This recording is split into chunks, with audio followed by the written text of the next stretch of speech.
Sir, आप बरौली विधानसभा से प्रत्याशी है राजद के, महागठबंधन के। सबसे पहले सर, बरौली विधानसभा में वो कौन सी चीज़ें हैं जो आपके अंदर सबसे महत्वपूर्ण लगता है, जिसको सबसे पहले आप पूरा करना चाहेंगे? देखिए, सबसे पहले तो आपके चैनल के माध्यम से जो भी दर्शक हैं आपके, उनको उनका अभिनंदन है, स्वागत है, नमस्कार है, प्रणाम है, आदाब है, सलाम है। सबसे बड़ा जो प्रश्न है बरौली विधानसभा क्षेत्र में, वो पूरी तरीके से 20 सालों से पूरी तरीके से उपेक्षित रहा है।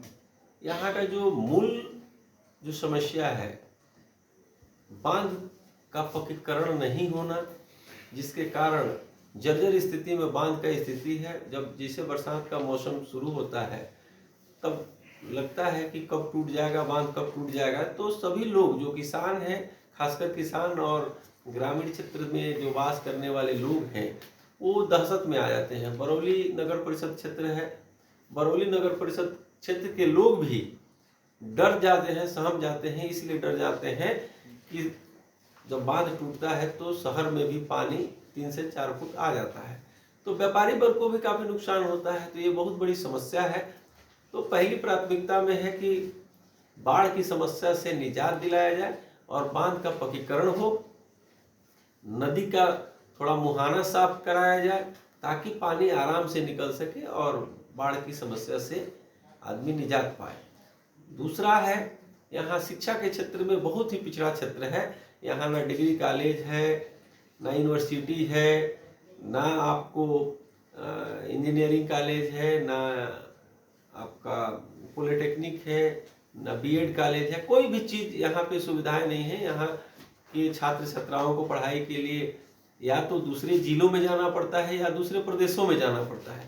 तो इसकी भी व्यवस्था कराई जाएगी ताकि उच्च शिक्षा के लिए यहाँ पे व्यवस्था हो। टेक्निकल एजुकेशन के लिए, तकनीकी शिक्षा के लिए भी व्यवस्था कराया जाएगा ताकि यहाँ के छात्र छात्राएं जो है पढ़े, आगे बढ़े, स्थानीय स्तर पे उनको शिक्षा दीक्षा मिले और कुछ टेक्निकल अगर एजुकेशन उनको मिलता है तो वो अपना जिंदगी में अपना स्वरोजगार रोजगार के माध्यम से अपने परिवार सर, का। युवा को लेकर के क्या योजना है आपके अंदर?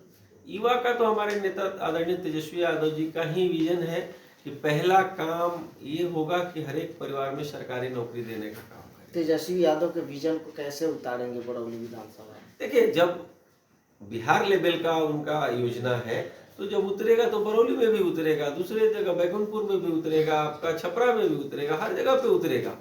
और स्थानीय स्तर की बात करें तो युवाओं को स्वरोजगार से जोड़ने के लिए, रोजगार से जोड़ने के लिए एक तो हो गया कि हर घर सरकारी नौकरी देने का जो वादा है।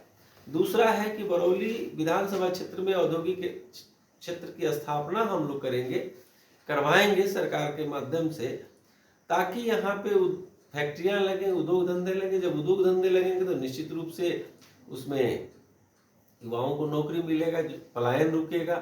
जो युवा बाहर जाकर कमाते हैं, गुजरात पंजाब जाकर कमाते हैं, उनको स्थानीय स्तर पर अधिक से अधिक युवाओं को यहीं पे नौकरी मिलेगा। दूसरा चीज, युवाओं की पढ़ाई का जब व्यवस्था हो जाएगा तो यहाँ पे वो लोग भी अपना शिक्षा दीक्षा पूरा कर लेंगे कम खर्चे में। जो बच्चे पैसे के अभाव में बाहर जाके नहीं पढ़ सकते हैं, उनकी भी पढ़ाई होगी तो निश्चित रूप से युवाओं का उत्थान होगा, तरक्की होगा। सर, आज एनडीए ने अपना मैनिफेस्टो जारी किया है जिसमें 1 करोड़ युवाओं की रोजगार देने की बात कही गई है। इसको कैसे देखते हैं सर, क्योंकि चुनौतीपूर्ण हो गई आपकी? देखिए, ये तो जुमलेबाजी है। आप देख लीजिए कि यही नीतीश कुमार जी 20 साल में क्यों नहीं दिए। 20 साल में आप निकाल दीजिए तो लगभग 4 साल हम लोगों के साथ रहे हैं। 16 साल 17 साल में क्यों नहीं दिए? 17 साल में 17 महीने एक बार रहा, 1.5 साल मतलब 3 साल का समय हम लोगों के साथ रहे हैं। बाकी का 17 साल तो रहे हैं। एक तरह से कह सकते हैं कि 20 साल मुख्यमंत्री रहे हैं।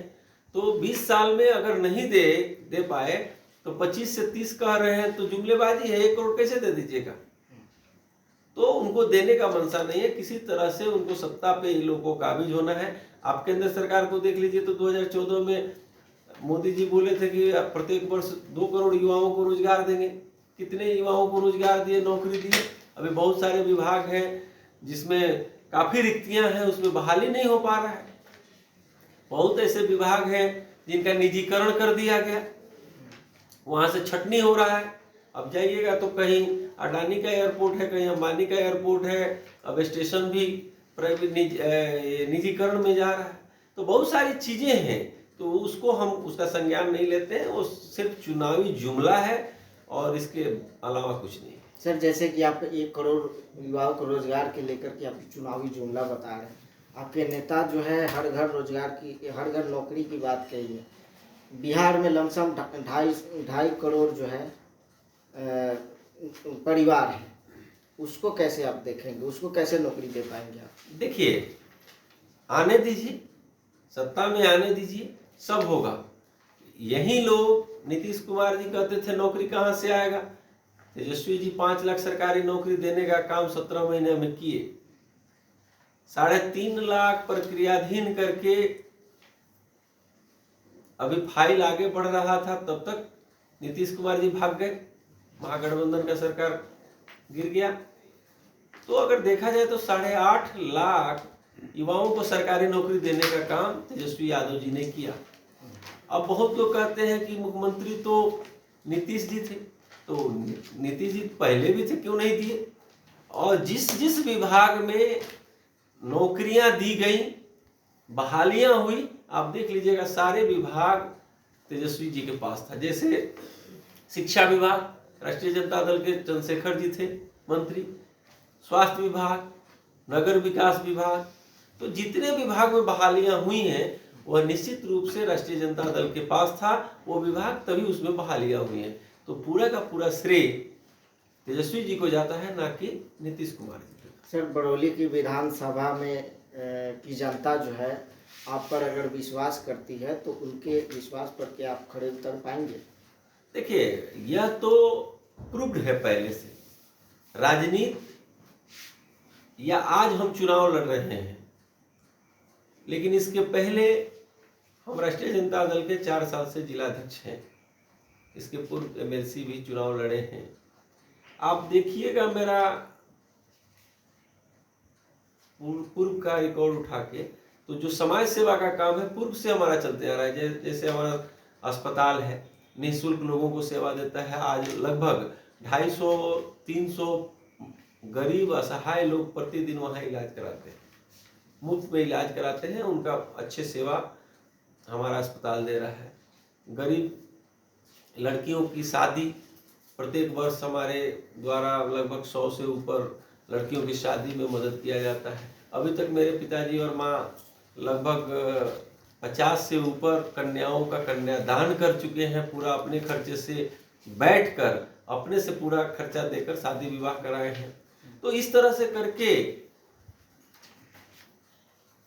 बहुत ऐसे गरीब छात्र छात्रा हैं, मेधावी छात्र छात्रा हैं जो पैसे के अभाव में पढ़ाई पूरा नहीं कर पाते हैं। वो हम लोगों के संज्ञान में आता है, हम उसकी भी मदद करने का काम करते हैं ताकि प्रतिभा पैसे के अभाव में न दबे। खिलाड़ी हैं, उनको भी मदद करने का काम करते हैं। प्रत्येक वर्ष श्रावण मेला में मेरा निःशुल्क सेवा शिविर लगता है, कांवरिया सेवा शिविर। वहाँ खाने का, रहने का, दवा, फल, फ्रूट्स, जो भी चीज़ें हैं, जो भी सुविधाएं चाहिए, सोने का, रहने का, मोबाइल चार्जिंग से लेके सभी सुविधाएं, चाय नाश्ता जो कह लीजिए, सारी सुविधाएं वहाँ निःशुल्क। एक तरह से कहिए तो लंगर चलता है। तो यह समाज सेवा का काम है। इसके अलावा मंदिर मस्जिद जहाँ भी लोग आते हैं, अगर लगता है यज्ञ हुआ या कहीं मुशायरा हुआ, हर जगह पे जो भी लोग आते हैं उनको हम लोग सहयोग देने का काम करते हैं। तो यह समाज सेवा का जो काम है लगातार चलते आ रहा है पूर्व से, और आगे भी चलते रहेगा निरंतर। बिहार के लोग, बिहार के युवा जो है ज़्यादातर बाहर में पलायन करने जाते हैं, उसको लेकर के क्या प्लानिंग, और अगर प्लानिंग है तो उस सबको रोजगार कैसे देंगे बिहार में, क्योंकि बिहार में तो ना कोई इंडस्ट्रीज है ना कोई बड़ी फैक्ट्री। देखिए उसको कैसे मैनेज करें? देखिए उद्योग अगर लगाना चाहें तो जब तेजस्वी जी उप मुख्यमंत्री 17 महीने के कार्यकाल में थे तो 50,000 करोड़ का निवेश लाने का काम किए थे। ये सबको पता है। कई जगह पे फूड पार्क भी बना था। अब फिर प्रश्न आएगा कि नीतीश जी थे तो उस समय उद्योग मंत्री समीर कुमार महासेठ जो राष्ट्रीय जनता दल के विधायक थे वो मंत्री बने थे उद्योग विभाग के। और उस समय पे आपको याद होगा उद्यमी योजना के तहत 10 लाख युवाओं को उद्यमी योजना के तहत 10 लाख रुपए का ऋण सरकार के द्वारा दिया गया था, जिसमें 5 लाख अनुदान था। 5 लाख को शून्य ब्याज दर पे आसान किस्तों में देना था। तो 10 लाख रुपया मिला। बहुत सारे युवा जो हैं वो स्वरोजगार से अपना बिजनेस व्यापार छोटा व्यापार करके अपना आज लाभान्वित हो रहे हैं। आप देखिएगा कि अभी बिहार में जो स्थिति परिस्थितियां हैं, पूरे बिहार की बात अगर करें तो पहले बाहर के जो पानी का उदाहरण ही आपको देते हैं। पानी का बोतल जो होता था वो बाहर का जैसे आता था, आपका किनले हो गया, मतलब कोको कोला पेप्सी का ब्रांड रहता था, किनले हो गया, बिस्लेरी हो गया, वो ज़्यादा मिलता था। आज देखिएगा कि वही मुख्य ये उद्यमी योजना के तहत जो उपलब्ध कराया गया सहायता राशि, उससे गोपालगंज का अगर आप आंकड़ा देख लीजिएगा तो एक भी कहीं अब किनले नहीं दिखता है, स्थानीय प्रोडक्ट दिखता है, जिससे स्थानीय प्रोडक्ट स्थानीय बाजार में बिकता है, लोग लाभान्वित हो रहे हैं, यहाँ के स्थानीय लोग उसमें रोजगार भी प्राप्त कर रहे हैं और युवा भी अपना रोजगार प्राप्त कर रहे हैं और स्थानीय प्रोडक्ट भी बाजार में धड़ल्ले से बिक रहा है। कहीं पानी अब देखिएगा बिस्लेरी या किनले बहुत कम मिलता है, क्योंकि आपके विपक्ष जो है बार बार जनता के बीच जाकर के ये बोल रहे हैं कि जंगल राज के याद करा रहे हैं, और जंगल राज के याद करा करके आपके जनता जो है उसके यादों में कहीं ना कहीं खो जा रहे हैं। इससे कोई नुकसान तो नहीं है आपका? कोई नुकसान नहीं है। देखिए ये लोग बस डराना जानते हैं, अपनी बात को छुपाना जानते हैं, अपनी नाकामियों को छिपाना चाहते हैं, कभी मुद्दे की बात नहीं करते हैं, कभी पॉइंट पे बात नहीं करते हैं। जंगल राज, अरे भाई 20 साल पुरानी बात, आप इधर का तो 10 साल का बात बताइए कि इधर क्या है। इधर दिन दहाड़े हत्याएं हो रही हैं, घर में घुस के हत्याएं हो रही हैं, अस्पताल में घुस के हत्याएं हो रही हैं, बालिकाओं के साथ रेप हो रहा है, हत्या हो रहा है। कोई ऐसा दिन नहीं है जिस दिन चौक चौराहे पे गोलियां नहीं चल रही हैं, सीएसपी लूटे जा रहे हैं, बैंक लूटे जा रहे हैं, स्वर्ण व्यवसायी का दुकान लूटा जा रहा है, उनकी गोली मारकर हत्या की जा रही है। तो ये क्या है?